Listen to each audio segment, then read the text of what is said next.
आइए सुनते हैं कामदा एकादशी की पौराणिक कथा। पौराणिक कथा के अनुसार भोगीपुर नाम एक नगर था जहाँ के राजा पुंडरीक थे। इस नगर में अप्सरा, किन्नर और गंधर्व रहते थे। इसके अलावा नगर में अत्यंत वैभवशाली स्त्री ललिता और पुरुष ललित रहा करते थे। दोनों के बीच बड़ा प्रेम था। वह दोनों एक दूसरे से चाह कर भी अलग नहीं रह पाते थे। एक दिन ललित राजा पुंडरीक के दरबार में गंधर्वों के साथ गान करने पहुंचा और गाते गाते उन्हें ललिता की याद आ गई, जिसकी वजह से उसका सुर बिगड़ गया। सुर बिगड़ते ही राजा पुंडरीक क्रोधित हो गए और उन्होंने गुस्से में आकर ललित को राक्षस बनने का श्राप दे दिया।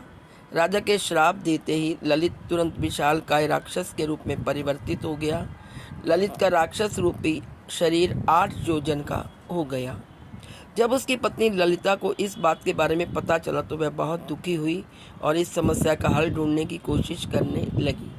ललिता भी अपने पति ललित के पीछे पीछे विंध्याचल पर्वत जा पहुंची, जहां उसे श्रृंगी ऋषि मिले। ललिता ने ऋषि को अपना दुख बताया और उसका उपाय देने का आग्रह किया।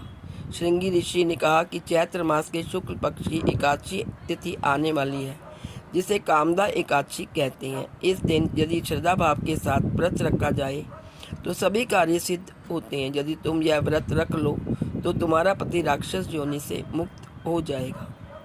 श्रृंगी ऋषि की बात सुनकर ललिता व्रत के लिए तैयार हो गई और एकादशी आने पर उसने विधि विधान से व्रत किया।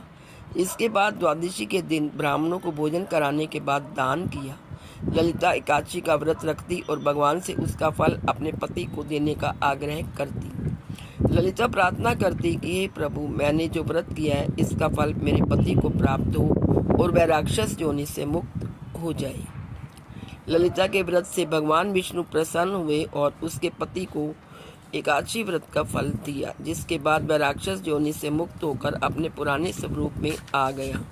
इसके बाद दोनों विमान में बैठकर स्वर्ग लोक में चले गए। कहते हैं कि कामदा एकादशी का व्रत रखने वाले जातक के सभी कष्ट मिट जाते हैं और इस व्रत कथा को पढ़ने व सुनने वालों को पुण्य की प्राप्ति होती है। ओम नमो भगवते वासुदेवाय। जय श्री हरि।